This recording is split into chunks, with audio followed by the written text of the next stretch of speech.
नमस्कार बच्चों। तो हम लोग आपके लिए आज क्लास 11th का बहुत ही इंपॉर्टेंट टॉपिक जिसका नाम है काइनेमेटिक्स वो लेकर के आए हैं। काइनेमेटिक्स का लेक्चर नंबर 1 है। इस लेक्चर में क्या करेंगे हम बेसिक टर्म्स पढ़ने वाले हैं काइनेमेटिक्स के बारे में। फर्स्ट ऑफ ऑल समझ लें काइनेमेटिक्स क्या है। Kinematics is a branch of mechanics. It is a branch of mechanics. एक चीज याद रखें, देखिए फिजिक्स में क्या है, सबसे पहले ब्रांच है, मान लो मैकेनिक्स है। मैकेनिक्स क्या होती है? The study of motion. Study of motion, ठीक है। मोशन की स्टडी को मैकेनिक्स कहते हैं। अब मैकेनिक्स के अंदर 3 पार्ट है।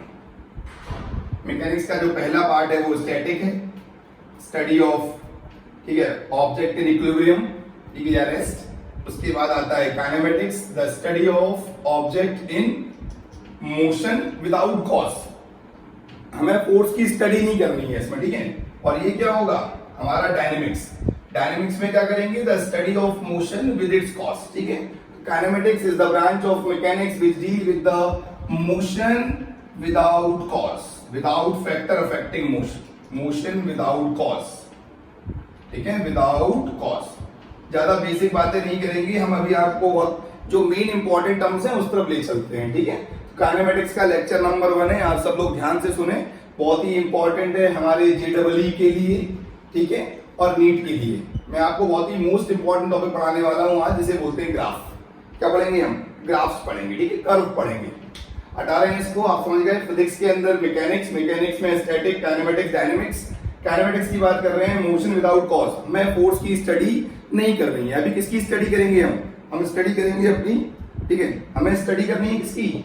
स्टडी करनी है मोशन विदाउट कॉज। जब हम मोशन को हम विद द कॉज पढ़ेंगे तो उसे क्या बोलते हैं? उसे बोलते हैं डायनेमिक्स, ठीक है। हटा रहे हैं इसे। देखिए अब हम आगे चलते हैं। सबसे पहले हम जो चीज पढ़ते हैं वो है हमारी फ्रेम ऑफ रेफरेंस। क्या है टॉपिक? टॉपिक है हमारा frame of reference. Frame of reference, frame of reference. Frame of reference समझिए क्या होता है? जहां पर बैठ करके क्या करते हैं हम? मोशन की स्टडी करते हैं। हम जिस जगह बैठ करके मोशन की स्टडी करते हैं उसे क्या बोलते हैं? फ्रेम ऑफ रेफरेंस बोलते हैं। क्या बोलते हैं? Frame of reference. देखो अभी मैं रेस्ट में हूं, कैमरे के रिस्पेक्ट में मैं रेस्ट में हूं, बट अकॉर्डिंग टू द सन, सन के रिस्पेक्ट में किस में हूं? मैं मोशन में हूं, ठीक है। मैं आपको एक एग्जांपल समझाता हूं। एग्जांपल देखो, एक ये ट्रेन है, ठीक है, एग्जांपल देखो, और ये ट्रेन खड़ी हुई है प्लेटफॉर्म पर, ठीक है, और यहां पर ट्रेन के अंदर कुछ लोग बैठे हुए हैं सीट्स पर, कुछ लोग बैठे हुए हैं ट्रेन के अंदर, ठीक है, और यहां पर प्लेटफॉर्म पर एक आदमी खड़ा हुआ है। A person is standing on the platform, ठीक है। अब ट्रेन चलने लगी, कितनी स्पीड से? 20 स्पीड से ट्रेन चलने लगी, ठीक है। ये दोनों किसमें है? रेस्ट में है, ठीक है, ये दोनों रेस्ट में है। और ये ऑब्जेक्ट भी क्या है? अभी रेस्ट में था इनिशियली, अब ये चलने लगा तो ट्रेन क्या आ गई? इसके रिस्पेक्ट में क्या आ गई? मोशन में आ गई। तो ये एक फ्रेम है, ये दूसरा फ्रेम है। सपोज करो उसी समय क्या हुआ, यहां से भागता हुआ कोई एक इंसान आया, यहां से भागता हुआ कोई एक इंसान आया। अब एक चीज बताओ, ये दोनों रेस्ट में हैं, ठीक है, बट ये इसके रिस्पेक्ट में क्या आ गया? मोशन में आ गया, और ये इसके रिस्पेक्ट में क्या आ गया? मोशन में आ गया। मतलब किसके कारण आ रहा है? ये चेंजेस क्यों हो रहे हैं? Because of due to frame of reference. तो फ्रेम ऑफ रेफरेंस क्या होता है? जहां पर बैठ करके क्या करते हैं हम? मोशन की स्टडी करते हैं। The place where the observer is sitting, where the observer is sitting. Observer जहां पर बैठ के क्या कर रहा है? सिटिंग एंड ऑब्जर्विंग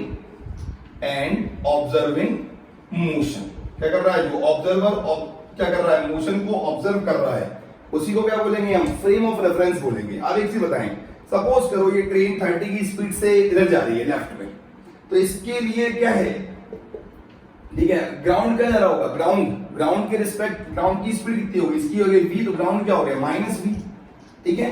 एक चीज बताओ, जितने समय में ये ट्रेन यहां से क्रॉस हुई, इनकी वॉच का टाइम, इसकी वॉच का टाइम क्या होगा? सेम होगा, क्योंकि टाइम फ्रेम पर डिपेंड नहीं करता। अब एक चीज और समझो, टाइम कुछ चीजें हैं जो फ्रेम पर डिपेंड नहीं करती। कौन सी चीजें हैं? जो पहला टाइम हमारा कौन सा? Time period. Time period frame of reference पर डिपेंड नहीं करता। एक बात बताओ, इसकी वॉच में 2 सेकंड हुए, इसकी वॉच में 2 सेकंड हुए, इसकी वॉच में भी 2 सेकंड हुए, ठीक है। एक चीज बताओ, ये डिस्टेंस है d, आप देख रहे हैं ऐसे, मैं से देख रहा हूं, एरोप्लेन से देखें ऐसे, दोनों के बीच में डिस्टेंस क्या रहेगा, दोनों का डिस्टेंस क्या रहने वाला है, सेम रहने वाला है। मतलब जो डिस्टेंस बिटवीन टू पार्टिकल है, क्या है, डिस्टेंस बिटवीन टू पार्टिकल, वो भी हमारा फ्रेम पर डिपेंड नहीं करता। क्लियर। फ्रेम ऑफ रेफरेंस पर कौन कौन चीजें डिपेंड नहीं करती, एक तो टाइम पीरियड, किसी भी फ्रेम में ले टाइम क्या रहेगा, सेम रहेगा, ठीक है, नेगेटिव तो होगा नहीं, पॉजिटिव ही रहेगा ऑलवेज। और डिस्टेंस बिटवीन टू पार्टिकल क्या रहेंगे, ऑलवेज फिक्स रहते हैं। आप यहां से देखो, आप मून से देखो, एरोप्लेन से देखो, किसी भी फ्रेम में चले जाओ, distance between two particle change नहीं होते।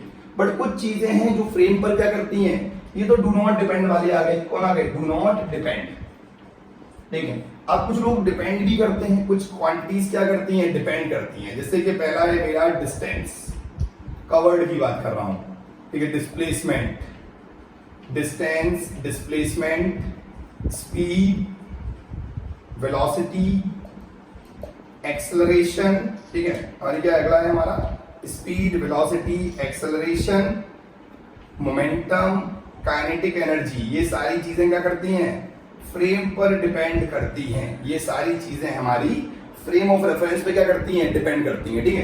तो फ्रेम ऑफ रेफरेंस क्या होता है, एक ऐसी जगह जहां पर बैठ करके क्या करते हैं, मोशन को स्टडी करते हैं, उसे बोलते हैं फ्रेम ऑफ रेफरेंस, ठीक है। और फ्रेम ऑफ रेफरेंस आप इस एग्जांपल को ले लें, ट्रेन के अंदर जो लोग हैं वो आपस में रेस्ट में हैं, बट ये इंसान भागता हुआ आ रहा है, मान लो एक सुंदर कन्या भागते हुए आ रही है इस इंसान के पास में, तो क्या होगा कि उसका क्या लगेगा, ये इसके रिस्पेक्ट में मोशन में है, ये इसके रिस्पेक्ट में मोशन में है, बट ये दोनों तो रेस्ट में है, बट ये इसके रिस्पेक्ट में क्या आ गए, मोशन में आ गए। आप देख सकते हैं ये फ्रेम एक है, ये दूसरा फ्रेम है, और तुम्हारा क्या है, तीसरा फ्रेम है। बहुत सारे फ्रेम्स बन सकते हैं स्टडी करने के लिए, ठीक है।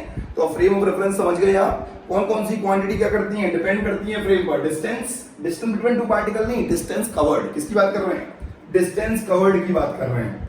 Distance covered, displacement, speed, velocity, acceleration, momentum, kinetic energy.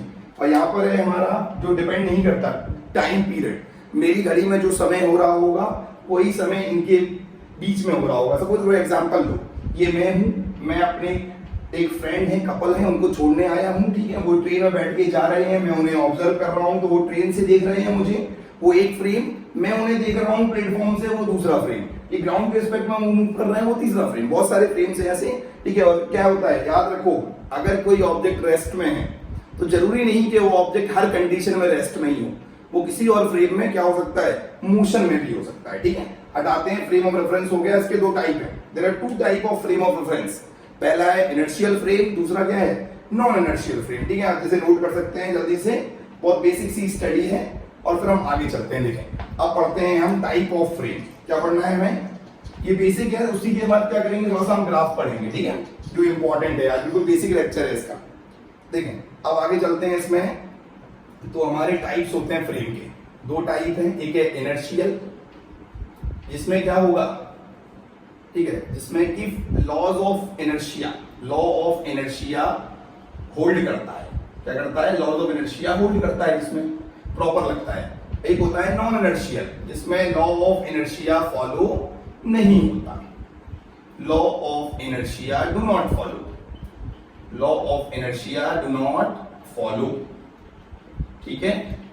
आप देखो, समझो, एक कार मान लो ऐसा है, ध्यान देना, देखो ये मेरी एक कार आ रही है यहां से, ठीक है बेटा, एक मिनट को मेरे को साफ से अच्छे से बनाते हैं। देखिए, तो सपोज करो ये कार यहां से आ रही है, देखो यहां से एक, ये ट्रैक है मेरा, यहां से एक कार आ रही है, ठीक है, कार मोशन में है, ठीक है, मोशन में है कार मान लो। अब ये बताओ, मैं इस कार को देख रहा हूं, मैं इस कार को देख रहा हूं, मैं कार को देख रहा हूं, मतलब ये कौन सा फ्रेम हो गया, ये हो गया मेरा इनर्शियल फ्रेम हो गया। इसमें कौन सा फोर्स लगेगा, इसमें एक फोर्स लगेगा सेंट्रीपिटल फोर्स। कौन सा फोर्स लगेगा, सेंट्रीपिटल फोर्स। जब मैं एक फ्रेम से ऑब्जेक्ट को देखता हूं, और तो क्या है, ये वाला केस कौन सा हो गया, इनर्शियल फ्रेम है, इसमें कौन सा फोर्स लगेगा, सेंट्रीपिटल। सपोज करो मैं यहां बैठ जाता हूं, ऑब्जर्वर कहां है, ऑब्जर्वर बहुत दूर था अभी, अब मान लो मैं यहां बैठ जाता हूं कार के अंदर, अब मैं कार को चला रहा हूं, तो मेरे पे क्या होगा, जो non inertial frame of reference लगेगा, उसमें कौन सा फोर्स लगेगा, यहां पे लगेगा सेंट्रीफ्यूगल फोर्स। कौन सा फोर्स लगेगा, सेंट्रीफ्यूगल फोर्स, ठीक है। नॉन इनर्शियल फ्रेम में सेंट्रीफ्यूगल लगाएंगे, they are the pseudo forces, और इनर्शियल फ्रेम में क्या रहेगा, centripetal force, centripetal force. Clear है क्या। तो सेंट्रीपिटल फोर्स कब लगता है, जब ऑब्जर्वर क्या होता है, दूर होता है। ऑब्जर्वर मान लो मैं ऑब्जर्व कर रहा हूँ उसको, तो यहाँ पे क्या लगेगा, सेंट्रीपिटल फोर्स दिखेगा मुझे। बट जब मैं अंदर बैठा हूँ तो कार को कौन बैलेंस करेगा, सेंट्रीफ्यूगल फोर्स। और तो बहुत सारे फोर्सेस बैलेंस करेंगे, वो तो हम किसमें पढ़ेंगे, वो पढ़ेंगे डायनेमिक्स में। डायनेमिक्स हमें पढ़ना नहीं है अभी। सबसे पहले इनर्शिया, इनर्शियल में लॉ ऑफ इनर्शिया को फॉलो करता है। इसमें कौन सा फोर्स लगता है, सेंट्रीपिटल फोर्स लगेगा। क्या लगेगा, सेंट्रीपिटल फोर्स से क्या करेंगे हम, क्वेश्चन बैलेंस कर लेंगे। अभी इनर्शियल ये डायनेमिक्स में जाएगा, ठीक है। और नॉन इनर्शियल में क्या लगता है, सेंट्रीफ्यूगल फोर्स से हम बहुत सारे सवाल करने वाले हैं, ठीक है। चलो तो अब आगे चलते हैं। नेक्स्ट अब पढ़ते हैं हम ग्राफ। क्या पढ़ेंगे, ग्राफ पढ़ने वाले हैं, ठीक है। काइनेमेटिक्स का मोस्ट इंपॉर्टेंट पोर्शन जो बच्चे याद करते हैं वो पढ़ते हैं। याद नहीं करना है हमें, समझना है चीजों को अच्छे से, ठीक है। बता रहा हूं उसको। अब पढ़ते हैं ग्राफ, ठीक है। बहुत ही छोटा वीडियो बनाएंगे और बहुत बेस्ट वीडियो बनाएंगे, एकदम सटीक वीडियो होगा। देखिए सबसे पहले एक चीज बताओ कि ग्राफ की इक्वेशन क्या लेते हैं स्ट्रेट लाइन की, y = mx + c। इसको स्टडी करो पहले। y क्या है मेरा, देखो ऐसा समझ लो, ये देखो ऐसा है, ठीक है। ये देखो ये y है, ये x है, ठीक है बेटा। ये प्लस x एक्सिस, ये माइनस x एक्सिस। ये क्या है मेरा, दिस इज c मतलब इंटरसेप्ट। ये क्या है, एंगल है थीटा। स्लोप क्या होगा इसका, स्लोप तो पॉजिटिव है। m क्या है यहाँ पर, m हमारा स्लोप है। क्या है, स्लोप, ठीक है। इसको बोलते हैं dy/dx, dx/dt, डिफरेंशिएशन से निकलता है। और ये क्या है मेरा, इंटरसेप्ट है। क्या है, c इज इंटरसेप्ट। इस ग्राफ में स्लोप कैसा है, पॉजिटिव है। कैसा स्लोप है, पॉजिटिव स्लोप है। और इंटरसेप्ट भी क्या है, +c है, ठीक है। सपोज करो ऐसा ग्राफ बना दूं मैं एक ग्राफ बना रहा हूं, ये वाला ग्राफ देखना। देखो ये वाला ग्राफ बनाया मैंने ऐसे। चलो यहां से ग्राफ ले लेते हैं, ये वाला, ये ग्राफ बताओ। इस ग्राफ में ये y, ये x। इस ग्राफ में इंटरसेप्ट क्या है, -c। और स्लोप कैसा है, पॉजिटिव है। कैसा स्लोप है, पॉजिटिव स्लोप है, ठीक है। अब अगला देखो, एक ग्राफ और देखते हैं। मान लो हम यहां से ऐसा ले लें, ये वाला ग्राफ देखो, ये वाला ग्राफ दो ऐसे, ये ऐसा है, ये ग्राफ ले लेते हैं। चलो ठीक है, देखो ये y है और ये x है। मैं सिंपल से आपकी इक्वेशन बता रहा हूं कि सर ये mx + c का ग्राफ है। ये किसका ग्राफ होगा, y = mx - c। Slope positive है लेकिन अभी भी। अब यहां देखो, यहाँ पे ग्राफ कैसा होगा, ये स्लोप क्या आ रहा है, एंगल क्या आ रहा है, नेगेटिव आ रहा है। स्लोप कैसा है, नेगेटिव है। तो इक्वेशन क्या बनेगी, y = -mx + c, y = -mx + c, ठीक है। स्लोप कैसा है, नेगेटिव है। m स्लोप नेगेटिव है, c क्या है हमारा, पॉजिटिव है, ठीक है।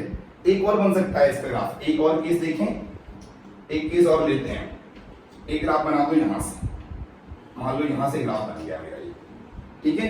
ये ग्राफ क्या होगा, देखो स्लोप निकालने के लिए हम ऐसे ले लें, थीटा ले लो यहां से, ठीक है। तो ये बताओ ये कितना हो गया, ये हो गया मेरा -c। और स्लोप भी क्या है, नेगेटिव है, तो y हो गया -mx - c, ठीक है। y = देखो कितने सारे ग्राफ बना लिए हमने। सिंपल सी इक्वेशन है हमारी, y = mx + c। और सबसे सिंपल ग्राफ क्या होगा इसका, सबसे बेसिक ग्राफ। देखो ये वाले कर्व में, देखो ये वाला कर्व समझो, इस वाले कर्व में हमने c लिखा है, इसी इंटरसेप्ट है मेरा, m पॉजिटिव है, स्लोप पॉजिटिव है। यहाँ पर स्लोप क्या है, यहाँ पर स्लोप पॉजिटिव है, यहाँ पर स्लोप क्या है, माइनस है, नेगेटिव है। यहाँ पे भी स्लोप क्या है, नेगेटिव है, ठीक है। एक सिंपल सा कर्व बना के दिखाते हैं आपको। देखो ये वाला देखना, ये वाला ग्राफ देखो, ये मेरा y है, ये x है, ये तो उसका स्लोप क्या होगा, इसका स्लोप होगा 0। कैसा स्लोप होगा, 0 स्लोप होगा। ये m = 0, कोई स्लोप नहीं है, ऐसा स्ट्रेट लाइन, ठीक है। ये हो गया। एक और हो सकता है ऐसे ही, देखो ये वाला बताओ, ये वाला, इसमें भी क्या हो जाएगा, ये वाला केस भी दे सकते हो आप, ठीक है। मान लो ये डिस्प्लेसमेंट टाइम ग्राफ है, तो इम्पॉसिबल हो जाएगा। क्या हो जाएगा, इम्पॉसिबल। बताओ क्यों, क्योंकि टाइम तो कांस्टेंट नहीं हो सकता। ग्राफ कैसा हो जाएगा, ये इम्पॉसिबल कर्व हो जाएगा। क्या हो जाएगा, इम्पॉसिबल कर्व, ठीक है। ये इम्पॉसिबल है, ये पॉसिबल नहीं है। क्लियर है, आप सब जल्दी से नोट कर लें, फिर हम नेक्स्ट ग्राफ बताते हैं, क्योंकि बहुत सारे ग्राफ हैं, हमें उनको डिटेल में स्टडी करना है। आप जल्दी जल्दी नोट करें। सबसे पहले मैंने आपको स्ट्रेट लाइन की इक्वेशन बताई है, और उससे क्या बना दिया मैंने, 4 ग्राफ बना दिए। 5वां ग्राफ ये रेस्ट का ग्राफ है। किसका ग्राफ है, rest, when the object is in rest. Object rest में होता है, और ये ग्राफ पॉसिबल नहीं है, क्योंकि यहाँ पे क्या हो गया, टाइम को क्या ले लिया, कांस्टेंट ले लिया, वो पॉसिबल नहीं होता है, ठीक है। जल्दी से नोट करें, फिर हम आगे चलते हैं। अगला ग्राफ बताते हैं आपको, देखें अगला बताते हैं, आगे एक और कर्व बताते हैं, हटाएं इसे जल्दी से, नोट कर लें बेटा, हो गया नोट। चल आगे चलते हैं। देखो नेक्स्ट आप देखो, आप तो सारे कर्व सीख लो आज ही, काम आएंगे सारे कर्व आपको ये। देखें अब आगे चलते हैं, तो अगला कर्व है हमारा, देखें अगला कर्व समझो, ये कर्व बनाया हमने ऐसे, ये y है और ये हमारा x है। सपोज करो ये कर्व है, ठीक है, ये कर्व बना दिया हम और उसको अच्छा बना लेते हैं थोड़ा सा, ये कर्व है हमारा, ठीक है। अब इस कर्व का क्या निकालना है, स्लोप निकालना है। स्लोप निकालने के लिए क्या करोगे, टेंजेंट ड्रॉ करोगे, क्या करोगे, टेंजेंट ड्रॉ कर दो, टेंजेंट ड्रॉ कर दिया स्लोप निकालने के लिए, थीटा एंगल। याद रखो स्लोप निकालते हैं किससे, टेंजेंट से या फिर dy अपॉन dx से, और स्लोप, ठीक है, टेंजेंट से यूज क्या करते हैं हम, डिफरेंशिएशन। क्या यूज करेंगे बेटा, डिफरेंशिएशन यूज करेंगे स्लोप निकालने के लिए, ठीक है। और area under curve, area under curve को कैसे करते हैं, हम करते हैं समेशन, या इसी को बोलते हैं इंटीग्रेशन। क्या बोलते हैं, इंटीग्रेशन। तो एरिया अंडर कर्व को निकालने के लिए हम समेशन करते हैं या फिर इंटीग्रेशन करते हैं, ठीक है। समझ लो, इसका स्लोप निकालना हो dy अपॉन dx, इस वाले पॉइंट का स्लोप निकाल लो, ऐसे कर लो, ऐसे ये एंगल ले लेंगे, this is dy, this is dx, ठीक है। dy अपॉन dx निकाल लेंगे, tan थीटा इक्वल टू, tan थीटा is equal to dy upon dx। Mathematics का पोर्शन है लेकिन आप यूज कर सकते हैं, ठीक है। देखिए क्लास 11 में भी चला जा सकता है, क्लास 11 का एक चैप्टर है हमारा मैथमेटिकल टूल, उसमें भी हम इनको यूज कर सकते हैं ग्राफ को, ठीक है। काइनेमेटिक्स में भी यूज होता है, और कहाँ यूज होता है ये, मैथमेटिकल टूल में भी यूज हो सकता है, मैथमेटिकल टूल में, इसकी जगह ग्राफ की जगह। चलो आगे देखें हम, नेक्स्ट चलते हैं, अगला कर्व पढ़ते हैं, किसका, साइन का कर्व पढ़ना है। किसका कर्व पढ़ना है हमें, साइन का। हटा दें इसे, जल्दी से नोट करें, फिर हम आगे चलते हैं। देखो अब देखें, हटा रहा हूं मैं इसको, अब हम बात करते हैं किसकी, अब बात कर रहे हैं साइन का कर्व, साइन थीटा का कर्व कैसे बनेगा। तो साइन का कर्व कैसा है, साइनसोइडल है, सब जानते हैं, आपने मैथ्स में भी देखा होगा। यहाँ देखो ये साइन का कर्व है हमारा, ठीक है, ये साइन y है, ये x है, इक्वेशन हो गई y equal to a sin x। याद है ये इक्वेशन किसकी बनती है, ये इक्वेशन बनती है अल्टरनेटिंग करंट। अल्टरनेटिंग करंट को हम स्टडी करते हैं किसके फॉर्म में, हम उसको साइनसोइडल वेव के फॉर्म में स्टडी करते हैं। ये क्या हो गया मेरा, पाई बाई 2, ठीक है, पाई बाई 4, ये पाई बाई 2, ये 3 पाई बाई 2 और ये 2 पाई, ठीक है। ऐसे बना सकते हो आप easily, y equal to a sin x का कर्व है, ठीक है।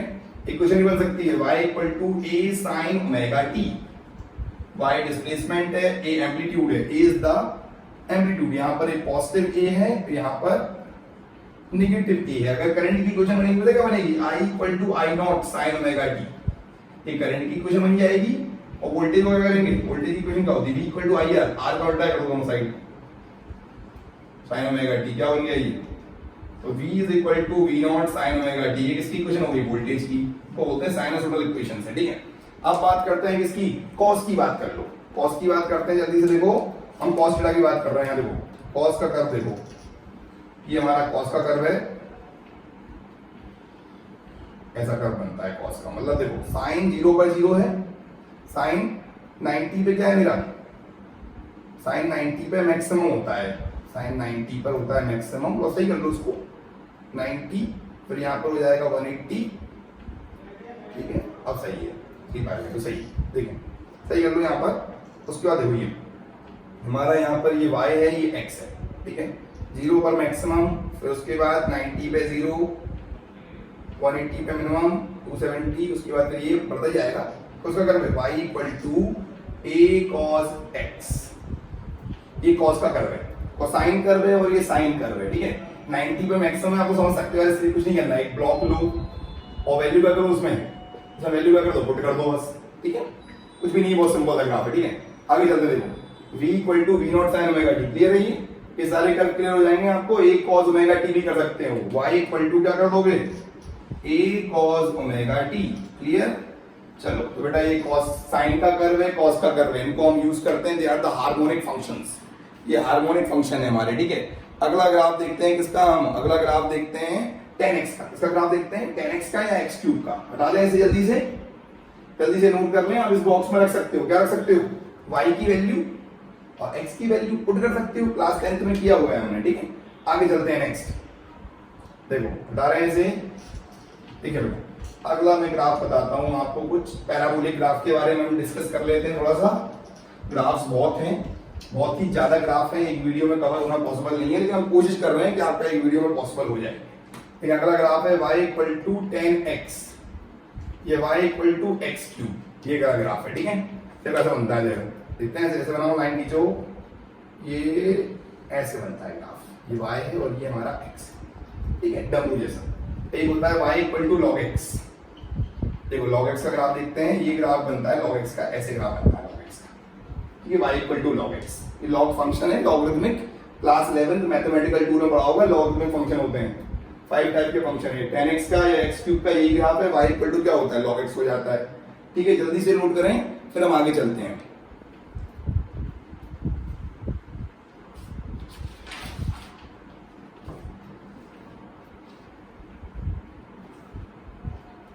चले, नोट कर लिया।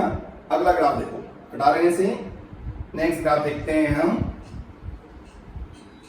देखो जो नेक्स्ट ग्राफ है हमारा, देखिए नेक्स्ट ग्राफ है, सपोज करो एक्सेलरेशन कांस्टेंट है, क्वेश्चन आया था एक बार जेडब्ल्यू में कि if acceleration is constant draw xt curve.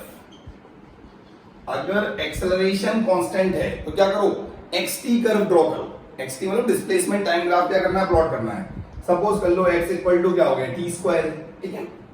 अभी बताओ, इक्वेशन मान ली मैंने, इसको डिफरेंशिएट करो, dx बाय dt क्या होता है 2t, मतलब velocity is equal to 2t, और एक्सेलरेशन क्या हो जाएगा 2 मीटर पर सेकंड स्क्वायर। तो x का ग्राफ कैसा बन जाएगा, ये ग्राफ बनेगा कुछ इस तरह बनेगा हमारा, x का t से ग्राफ बनेगा। ये कैसा ग्राफ है, पैराबोलिक कर्व है। कैसा कर्व है, पैराबोलिक। और ध्यान दो, ये वैल्यू पॉजिटिव है, यहाँ पर वैल्यू पॉजिटिव है, प्लस है ये। अगर प्लस होगा तो पानी बढ़ता हुआ पैराबोला बनेगा, ठीक है। और अगर ये क्या होगा, माइनस होगा अगर, तो पानी क्या होगा, ढलता हुआ पैराबोला बनेगा। ये बना के दिखाते हैं आपको। पहले ये x equal to t square बना लिया, v इक्वल टू 2t, ये डायरेक्ट स्ट्रेट लाइन बन जाएगा। क्या बन जाएगा, देखो ये ग्राफ ऐसा बनेगा। वेलोसिटी का टाइम से अगर तुम ग्राफ बनाते हो तो स्ट्रेट लाइन ग्राफ बन जाएगा, ठीक है। और ये वाला एक्सेलरेशन वाला क्या रहेगा, एक्सेलरेशन टाइम ग्राफ बनाते हो तो ये बन जाएगा 2 मीटर पर सेकंड स्क्वायर, ठीक है बेटा, बिल्कुल सिंपल है। अभी मैं आपको एक बात बता रहा था कि अगर ये पॉजिटिव है, एक चीज देखो, y equal to ax square plus bx plus c, ये किसकी इक्वेशन है, it is the equation of parabola. किसकी इक्वेशन है बेटा, ये पैराबोला की इक्वेशन है। अगर यहां पर मैं आपको दो केस बताता हूं, जल्दी नोट कर लो। एक्सेलरेशन कांस्टेंट है तो ये वाला कर्व बनेगा, ठीक है, वेलोसिटी टाइम ग्राफ ऐसा बनेगा, एक्सेलरेशन टाइम ग्राफ ऐसा बनेगा। बिल्कुल सिंपल सा कॉन्सेप्ट है, कुछ भी दिमाग में लगाना। और एक चीज नहीं है, अगर एक्सेलरेशन पॉजिटिव होती है हमारी, अगर एक्सेलरेशन पॉजिटिव होती है तो इसका मतलब ये जो ए आ रहा है वो पॉजिटिव होता है, ग्राफ कैसा बनेगा, पैराबोलिक बनेगा, पानी बढ़ता हुआ। बता रहे हैं इसको, जल्दी से देखें, फिर हम आपके लिए ये वाला ग्राफ बताते हैं। बता दें बेटा, चलो देखिए आगे चलते हैं। इस पे देखो, ये पैराबोलिक कर्व देखते हैं आखिर कैसे प्लॉट करते हैं, ठीक है। देखो तो समझो, पैराबोला की इक्वेशन लिखी हुई है ax square plus bx plus c। देखें अब हमारे पास क्या है, ऐसे मान लो ये, ठीक है, ये y है और ये x है, ये ग्राफ दिख रहा है, ये अल्फा है और ये बीटा है, ये इसकी इक्वेशन है, ठीक है, पैराबोलिक कर्व है। सपोज करो इफ कंडीशन a पॉजिटिव है मेरा, तो ग्राफ कैसा बनेगा, ग्राफ बनेगा ऐसा, ये देखा बना हुआ है, ये वाला ग्राफ बन जाएगा। मान लो ऐसे ही बन सकता है, कोई दिक्कत नहीं है, ठीक है। अगर a पॉजिटिव है तो क्या बनेगा, पानी भरता हुआ पैराबोला, ठीक है बेटा, पानी बढ़ता हुआ पैराबोला बनेगा अगर a पॉजिटिव है। और अगर a नेगेटिव है तो क्या होगा, पानी ढलता हुआ पैराबोला, ढलता हुआ पैराबोला। अगर ऐसा है, देखो समझो, a नेगेटिव है हमारा, ठीक है, ऐसे समझ लो, ऐसा ग्राफ बनाएगा, ऐसे ग्राफ बनेगा, ऐसे, ठीक है। ये कर्व बनेगा किसके लिए, जब a नेगेटिव है, और ये वाला कर्व किसके लिए बनेगा, जब a कैसा है हमारा, पॉजिटिव है, ठीक है। a पॉजिटिव के लिए ये वाला कर्व बनेगा y x, ये y x, ठीक है, क्लियर है। देखो ये y equal to x square plus bx plus c parabola बनता है, ये याद रखो ए की वैल्यू पर डिपेंड करता है। अगर ए की वैल्यू क्या है हमारी पॉजिटिव है तो पानी भरता हुआ, और ए की वैल्यू नेगेटिव है तो क्या हो जाएगा पानी डलता हुआ पैराबोला। जल्दी से नोट कर लें, नोट करें फास्ट, फिर आगे चलते हैं। देखो अब मैं आपको एक चीज बताता हूं, एक ऑब्जेक्ट को हम थ्रो कर रहे हैं, हमने पत्थर थ्रो किया, एक स्टोन को थ्रो कर रहे हैं, फुटबॉल थ्रो कर रहे हैं ग्राउंड से ग्राउंड, तो उसके लिए ग्राफ कैसे बनते हैं? ग्राउंड से ग्राउंड तीन तरीके हैं, ग्राउंड से ग्राउंड ले लो, एक टावर से ऊपर ले लो, एक टावर से नीचे फ्री फॉल, और एक थ्रो करने वाला। तीन कॉन्सेप्ट है हमारे, ठीक है, जल्दी से नोट करें इसको। ठीक है, हमारा पानी बढ़ता हुआ पैराबोला कब बनता है? जब ए पॉजिटिव और पानी डलता हुआ बनता है जब ए नेगेटिव। ये सारे ग्राफ आप अप्लाई करेंगे, यही स्टडी है काइनेमेटिक्स की। जो आप थ्योरी रद्दी घटी कर रहे हैं वो कोई स्टडी नहीं चल रही है, कंसेप्चुअल स्टडी पे ध्यान दें। इतने सारे रजिस्टर भर लेंगे है ना, उसके बाद उसके अंदर कोई कॉन्सेप्ट नहीं होगा, क्या फायदा है? हटा दें इसको, जल्दी से नोट कर लें। चलो हटाते हैं इसको, अब नेक्स्ट चलते हैं आगे। देखें तो हम आगे अगला ग्राफ देखते हैं। ठीक है, देखो अगला ग्राफ देखो, नेक्स्ट ग्राफ हमारे पास है, कौन सा वाला ग्राफ है? ये वाला ग्राफ है, ग्राउंड से ग्राउंड, ग्राउंड टू ग्राउंड वाला ग्राफ है। कौन सा ग्राफ है? ग्राउंड टू ग्राउंड, ग्राउंड से ग्राउंड वाला ग्राफ। देखो एक ऑब्जेक्ट को क्या किया हमने, थ्रो किया है, और ग्राउंड से ग्राउंड वाला ग्राफ देखते हैं। देखो पहले समझो, डिस्प्लेसमेंट टाइम ग्राफ देखो हमारा, ये x T graph, x T graph क्या होगा ग्राउंड से ग्राउंड के लिए? ये होगा, ठीक है, ये हमारा एक्स टी ग्राफ हो गया ग्राउंड से ग्राउंड के लिए। उसके बाद वेलोसिटी टाइम ग्राफ कैसा बनेगा? देखो वेलोसिटी टाइम ग्राफ देख लो हमारा, वेलोसिटी टाइम ग्राफ बना के देख लो। देखो ये वेलोसिटी टाइम ग्राफ बनेगा।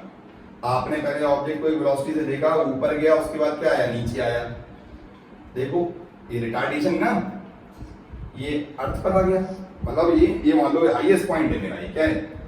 इट इज हाईएस्ट पॉइंट, ये हाईएस्ट पॉइंट है। मान लो ऑब्जेक्ट को आपने नीचे से ऊपर फेंका 10 की स्पीड से, तो 10 की इक्वेशन क्या है? इक्वेशन पता है आपको? s equal to ut plus half at square, s is equal to 10t minus 5t square.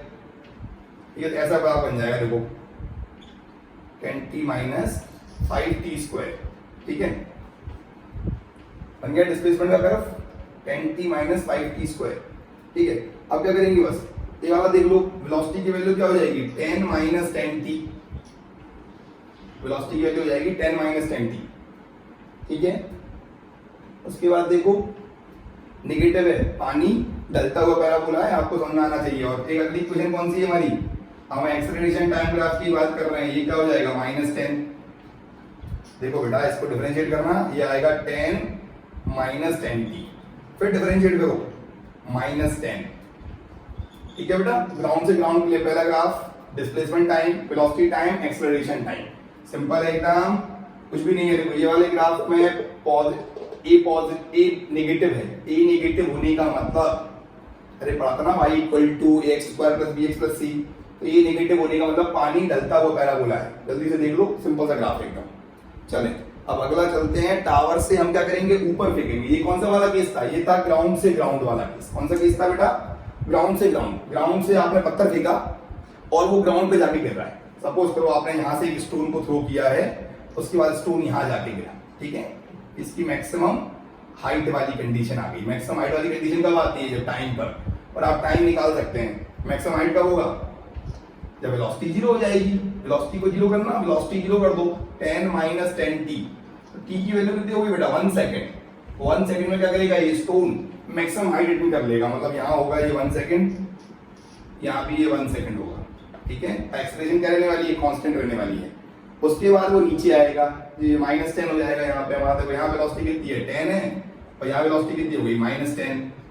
Simple एकदम, देख सकते हैं आप लोग। चलो अब नेक्स्ट बताते हैं आपको, टावर से ऊपर फेंकना है पत्थर। पत्थर कहाँ फेंकना है? टावर से ऊपर। एक ऑब्जेक्ट है, आपको टावर से ऊपर थ्रो करना है, उसके लिए ग्राफ कैसे प्लॉट करते हैं? ये तो सिंपल एकदम बेसिक बेसिक चल रहा है, तो कोई टेंशन लेने का नहीं है, ठीक है। आप रटे नहीं, समझे चीजों को, समझने से ही समझ में आएगा, ठीक है। रटने से कोई फायदा नहीं है। हटा दें इसको, हटा रहे हैं। अब चल रहे हैं हम, टावर से अपवर्ड स्टोन थ्रो करेंगे। एक स्टोन को थ्रो करना है आपको टावर से अपवर्ड डायरेक्शन में, ठीक है, टावर से अपवर्ड डायरेक्शन में थ्रो करना है हमें।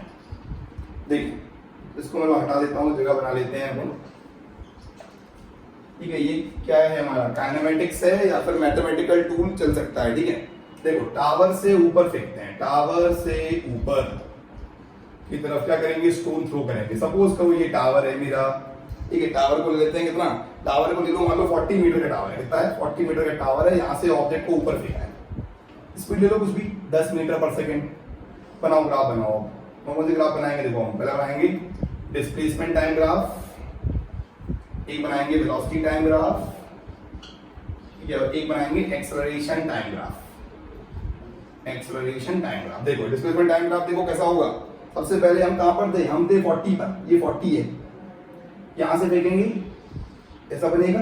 ठीक है, उसके बाद देखो, उसके बाद नेक्स्ट क्या होगा हमारा, नेक्स्ट वैल्यू क्या होगी, ये वेलोसिटी, ये वाला ग्राफ बनेगा, ग्राफ तो सेम चल रहा है। ठीक है, और अगला ग्राफ कौन सा बनेगा हमारा, अगला ग्राफ बन जाएगा हमारा ये वाला -10 वाला।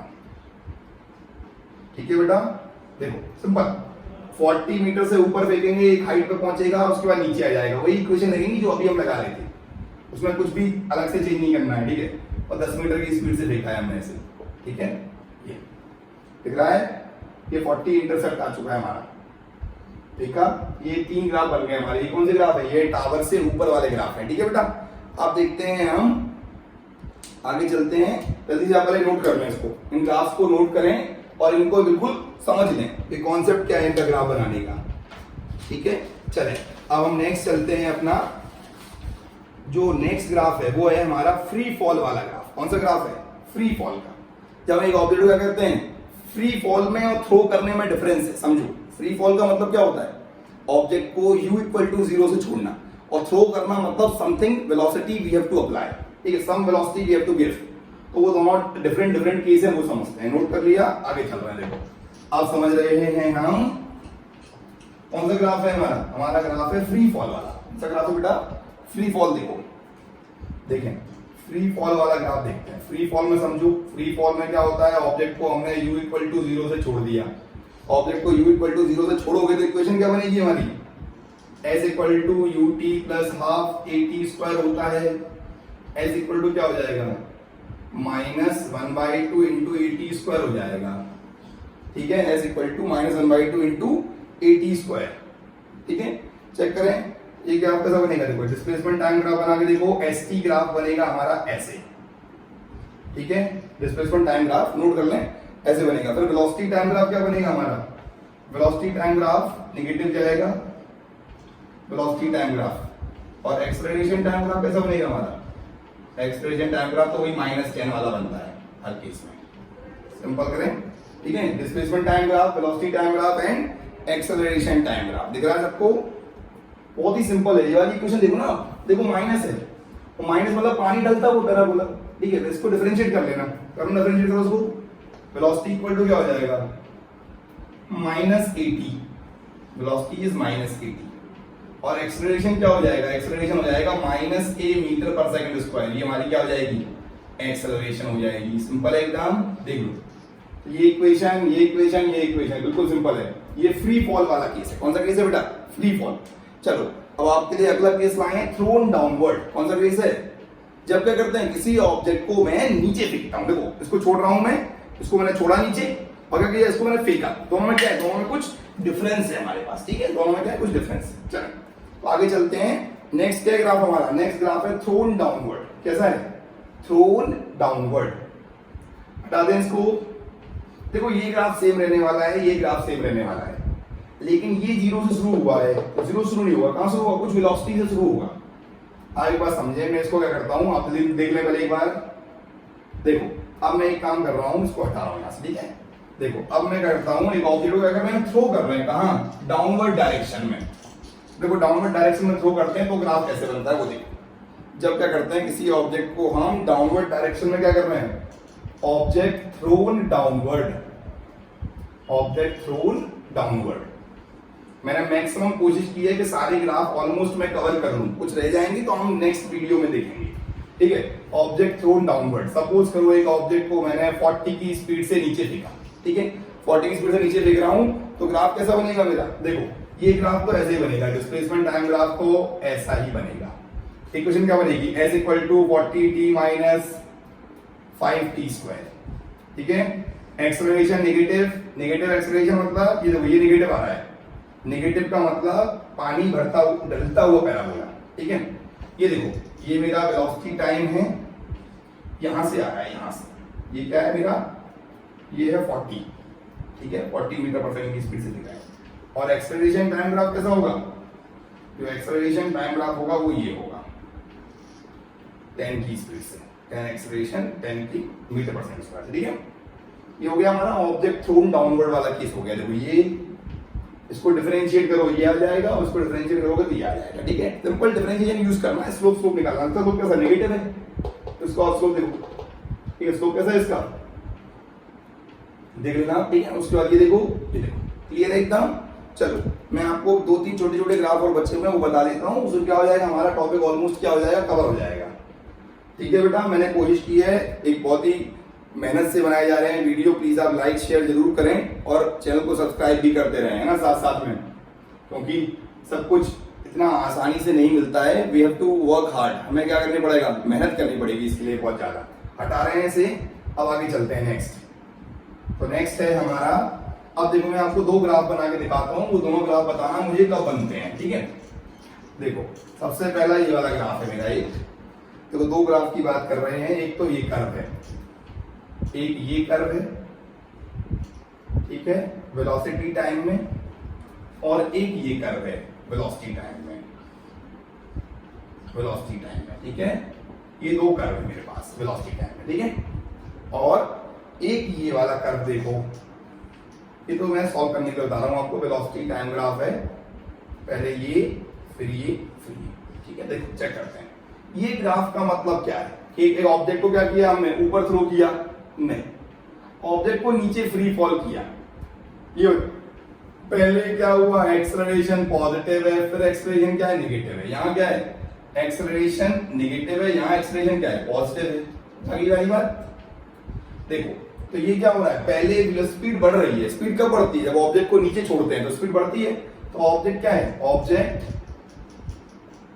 Freely fall and rises up. एक ऑब्जेक्ट को क्या किया आपने, फ्री फॉल किया, पहले वो नीचे जाएगा, उसकी स्पीड बढ़ेगी, मैक्सिमम होगी एक टाइम पर, और उसके बाद क्या होगा, फिर वो ऊपर आएगा, बाउंस करके, रिबाउंस करके ऊपर आएगा। ये वाला देखो, ये क्या है, ऑब्जेक्ट थ्रोन अपवर्ड, कैसा है, ऑब्जेक्ट थ्रोन अपवर्ड। जब किसी ऑब्जेक्ट को हम बेटा ऊपर फेंकते हैं, ऊपर फेंकने में उसका एक्सेलरेशन नेगेटिव होता है, ये इसकी क्या है, मैक्सिमम हाइट है, मैक्सिमम हाइट ऑफ वेलोसिटी क्या होगी, 0, ये हाइट मैक्सिमम है, वेलोसिटी क्या होगी इसकी, 0 होगी। और उसके बाद क्या होगा, फिर क्या करेगा, फिर नीचे की तरफ क्या करेगा, एक्सेलरेट करेगा, तो एक्सेलरेशन नेगेटिव पॉजिटिव। ये वाला केस देखो, ये वेलोसिटी टाइम ग्राफ है, मुझे इससे क्या निकालना है, मुझे इससे डिस्टेंस निकालना है और डिस्प्लेसमेंट निकालना है, ठीक है। थोड़ा भी जो मैं भूल भाल गया हूं उसके लिए मैं क्षमा चाहूंगा, ठीक है।